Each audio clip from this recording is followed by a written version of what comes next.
Hay quienes dicen que siempre fue así, es decir, que parte del dinero que pagamos en nuestra factura de la luz se asignaba a las pensiones de los empleados de la Autoridad de Energía Eléctrica. Eso es cierto, pero ahora es muy distinto. Para entender cómo todos terminamos pagándolas a través de un aumento en el costo de la energía que consumimos, vayamos brevemente a unas décadas atrás.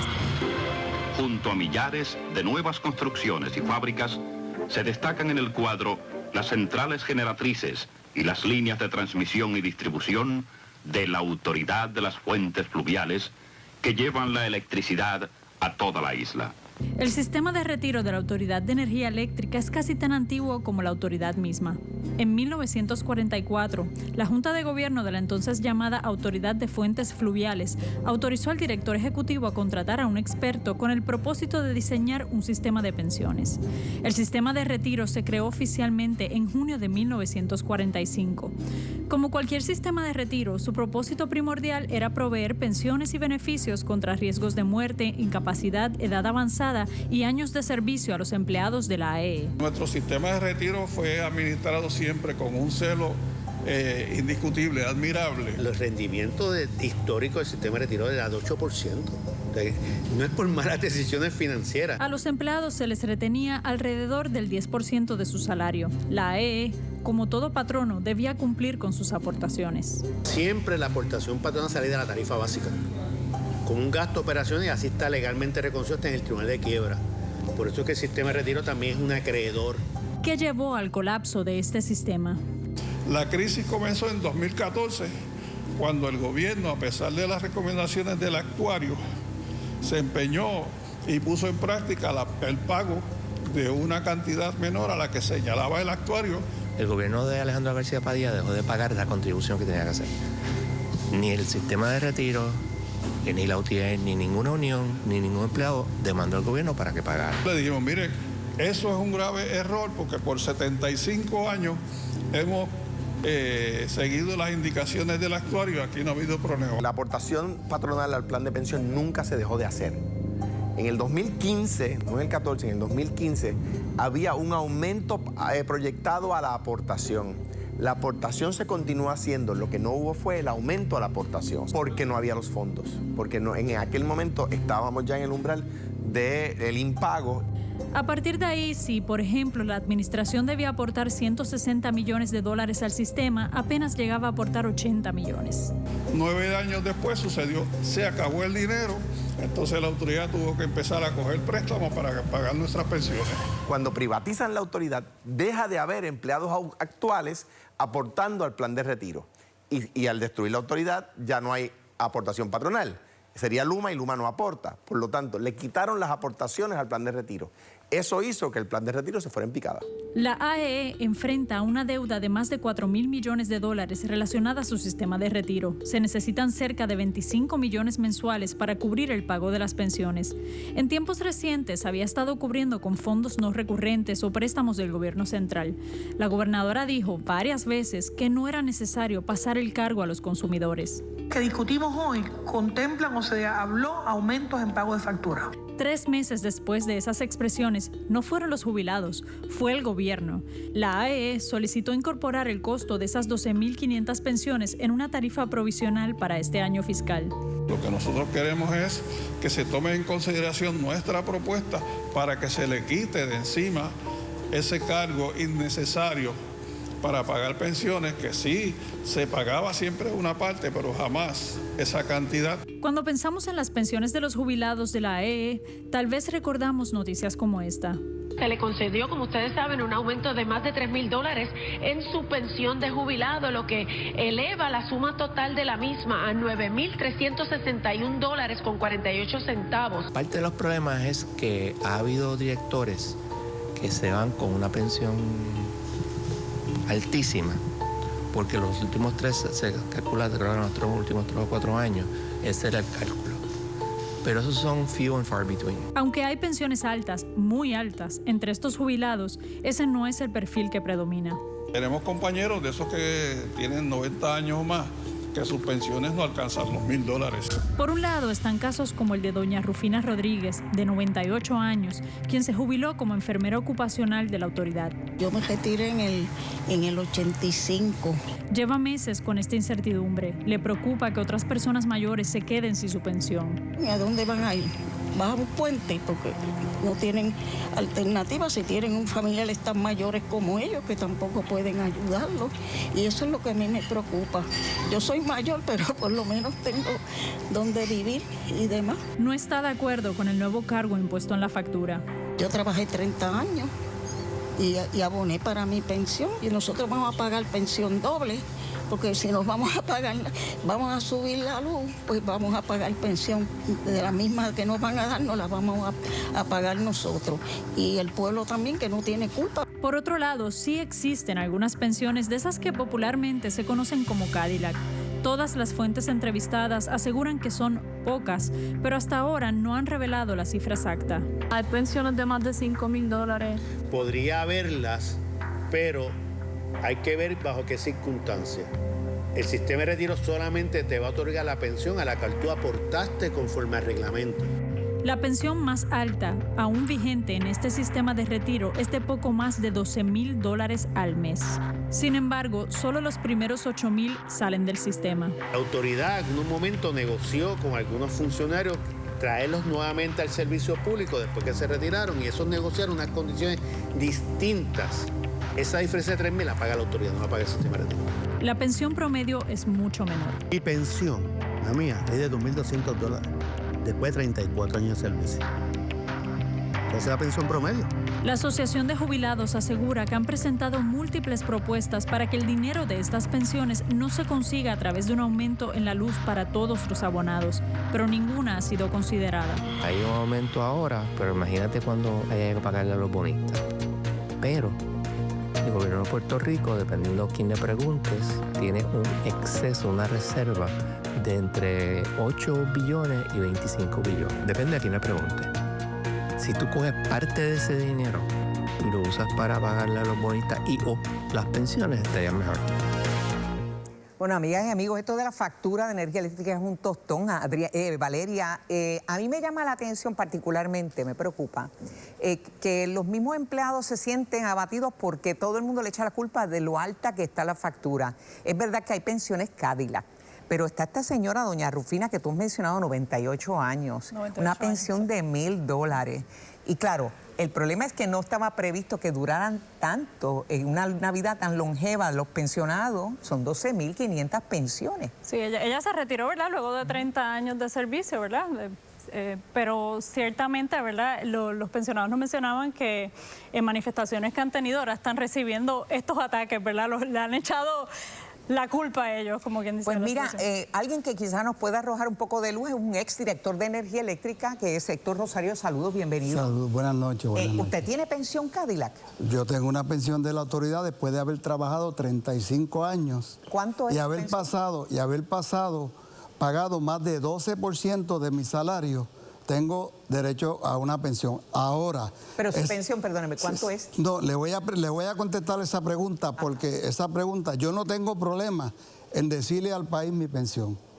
Pero entonces vamos a pedirle a Luma que revele los salarios que salen de la misma tarifa. Podemos ir a eso ahorita, pero me gustaría para poder entender. Por eso, sí. Pero vamos a terminar. Que revelen los salarios millonarios de 400, 600 y hasta $1 millón que salen de las mismas tarifas, de la tarifa básica de la Autoridad de Energía Eléctrica. Lo concedemos, pero ¿cuánto es su pensión? Yo tengo una pensión de $8,000. ¿Usted dirigió por cuántos años? Yo trabajé 35 años, ocupé plaza unionada, gerenciales y ejecutivas en la autoridad, fui tesorero por 11 años de la autoridad. ¿Puede entenderlo? Y 5 años director ejecutivo. Puede entenderlo, pero hubo directores, como el reportaje que Valeria trae, que el propio gobierno trajo y que después le adjudicó la pensión en los últimos años. Claro, eso. El sueldo más alto. Sí. Y eso también tiene su efecto. Hombre, claro, eso lo podemos estipular. Y la pensión, como se está ahora mismo cobrando, tiene un efecto en la economía del país devastador. Pero no es menos que nosotros debemos decir... Vamos a eso.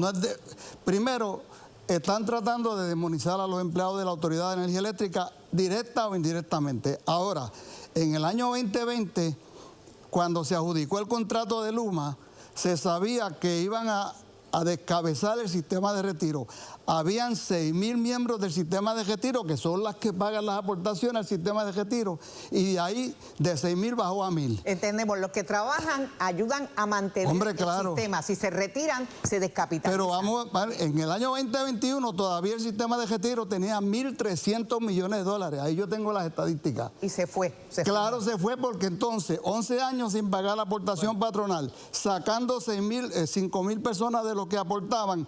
¿Dónde está la Junta de Supervisión Fiscal? Valeria, tú mencionas, y me gustaría que un detalle que mencionan Valeria, que es el cargo que se establece provisionalmente. Es un cargo que varía según el consumo. Claro. Pero hay quienes plantean que lo que hizo la Junta de Control Fiscal al ordenarle al gobierno ese cargo, sí, es que debió haber sido fijo y no claro, incluirlo en la tarifa fija. Vamos a ver una factura por ahí para que nos explique mejor. Sí, porque entonces mientras más luz usted consuma, pues más va a aportar a las pensiones. Lo trataron como el ajuste de combustible o como la compra de energía. Igualito, en vez de ser la tarifa fija. ¿Y qué va a pasar si, por ejemplo, se recaudan mucho más de los 25 millones que se necesitan al mes? O sea, como... Pues entonces, ¿cuál es el plan con eso? Es que no tengo idea. O sea, no tengo idea. El cargo provisional de los pensionados, si colecta más dinero de lo que se supone que aporta el retiro, ¿dónde se fuma? ¿Quién se lo lleva? Se supone que entonces se lo devuelvan otra vez al cliente de la autoridad porque...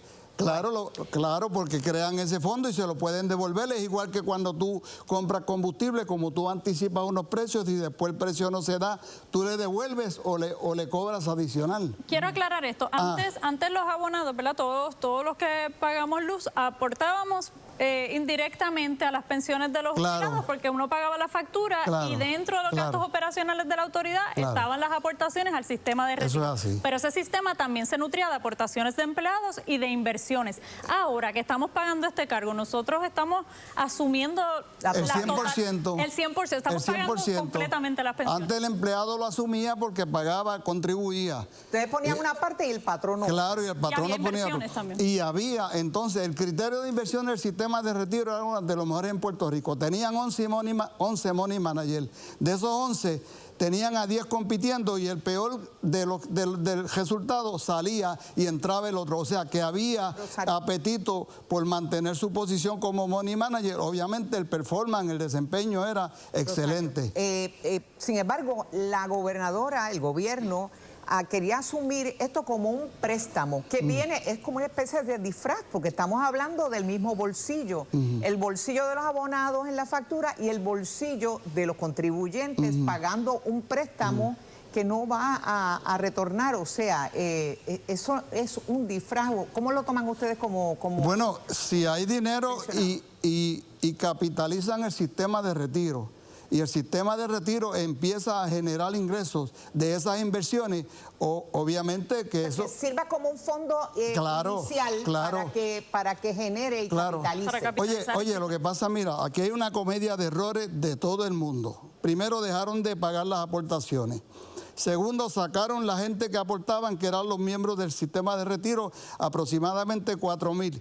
Y sobre todo, la Junta de Supervisión Fiscal nunca puso en el plan fiscal el pago de las aportaciones. Nunca. Entonces, ¿qué sistema de retiro se va a sostener? Hablando de la Junta de Control Fiscal, porque la Junta hoy salió de sus cenizas y ayer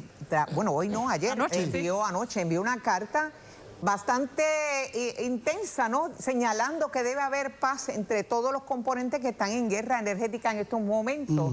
Estos son los desgloses de los cargos. Ahí está el ajuste por los costos de pensión, que en esa factura fueron $24 redondeando. Claro. Este es aquí. El problema es que este cargo no es fijo y entonces al estar atado al consumo, es proporcional al consumo, exacto, definitivo. Aumentar, exacto. Y afecta como quiera al consumidor, en lugar de ser un cargo fijo que no se altere según el consumo. Ok, bueno, pero volviendo Ahora, bueno, vamos a pasar mejor porque ya explicamos esto, vamos mejor a explicar entonces la carta que acaba de enviar la Junta de Control Fiscal, que prácticamente parecería un toallazo a Luma y casi adjudicar a favor de lo que está planteando Luma, de que no le pasan el dinero. Miren lo que dice. Oye, pero mira, la Junta lo que tiene que ver es los informes de la autoridad. Luma es el que gestiona todo lo que tiene que ver con transmisión y distribución de la autoridad. Ahí yo tengo los informes. En diciembre de este año, las cuentas por cobrar de Luma, de la Autoridad de Energía Eléctrica, son casi $1.000 millones. Entonces, el desempeño de Luma ha sido totalmente fatal. Ahí están los informes. Junta, ¿verdad? Las facturas, Luma no tenía problemas con la facturación, digamos, por los recaudos por concepto de facturación. Lo único que señala es la deuda que tiene las agencias de gobierno con Luma, que es de $83 millones. Claro, pero entre los $1.000 millones, $83 millones no es significativo, a pesar de que lo estipulamos. Pero hay otra cosa, hay que preguntarle a Luma también, que de esos $1.000 millones, si ese es el balance o si cuál fue el problema que hace que no han emitido estado financiero a la autoridad durante 3 o 4 años por un issue que hay con las cuentas por cobrar, que son mucho más de $1.000 millones. Pero eso es lo que llama la atención, o sea, se revela un informe de un asesor de la propia Junta de Acción, señalando de información aparentemente que no hay recaudo, que no está fluyendo el dinero. Entonces, la propia Junta dice que eso no es concluyente, implicando contra Luma que no es concluyente, por tanto, que debería pagar el gobierno los 80 millones. Oye, Yolanda, yo tengo los informes ahí, claro que es concluyente. Claro que con la cuenta por cobrar de Luma, certificado por ellos, son $952 millones. ¿Y cómo se explica que la Junta quiera tirarle toallazos a Luma? Prácticamente Josué Colón, y no estoy tomando bando con Josué Colón, pero Josué Colón ha dicho que el padrino de Luma es la Junta de Control. Y lo parece desde el día primero. Desde el día primero. ¿Pero oye, cómo se explica? Perdona una cosa, Yolanda. Si tú te fijas en el informe, un informe que tiene 700 páginas del Comité de las Alianzas Pública-Privada adjudicando el contrato de Luma, uno de los miembros de ese comité, ¿quién era? La Junta de Supervisión Fiscal. O sea, y estaba también el negocio. Pero según la Junta en esa carta, la autoridad tampoco pudo probar que las transferencias que le tienen que hacer cada mes a Luma son de la cantidad que se corresponde, como que están transfiriendo menos de lo que se supone cada mes. Si bien, ¿verdad? En total, en los años fiscales previos, sí. Pero ven acá, si tú tienes un compromiso con alguien y yo te digo, yo te delego que tú cobres y de ahí yo te pago y tú no cobras, que eso es lo que está pasando. Si Luma no cobra, lo que ellos dicen es que eso solo no explica la falta de liquidez. Vamos a lo que dice la Junta. Vamos a la carta de que Luma reacciona a la carta de la Junta. Luma reacciona a la carta de la Junta de Control Fiscal señalando que están en mejor disposición, que han mejorado mucho los recaudos, incluso el recobro de dinero federal, etcétera, y que los 90 días, esta frase me parece que es bien importante y que creo que tiene connotaciones legales. Luma sigue comprometida a trabajar de manera transparente con el gobierno, Energía Eléctrica y los socios de la industria durante el periodo de los próximos 90 días, con la expectativa de continuar un diálogo constructivo que garantice los fondos para las operaciones esenciales de la red. Esto tiene una implicación. Claro, pero nosotros no podemos perder de vista que en el año 2020 la Junta le pasó $1.000 millones a Luma para comenzar operaciones. Se le acabaron los $1.000 millones y ahí están las consecuencias. La Junta le hizo un préstamo al gobierno. Ese es claro, y ellos hicieron una representación, la Junta de Supervisión Fiscal y el gobierno de Puerto Rico ante el Municipal Rule Making Board, que son los que regulan los bonos municipales, donde iban a decir que para esta fecha el contrato de Luma, ellos garantizaron que iban a tener un ahorro de más de $300 millones al año. Sin embargo, el contrato de Luma lo que tiene una pérdida grandísima en energía eléctrica. Bueno, pues vamos a estar atentos a esos 90 días, qué es lo que va a pasar. Gracias, Héctor Rosario.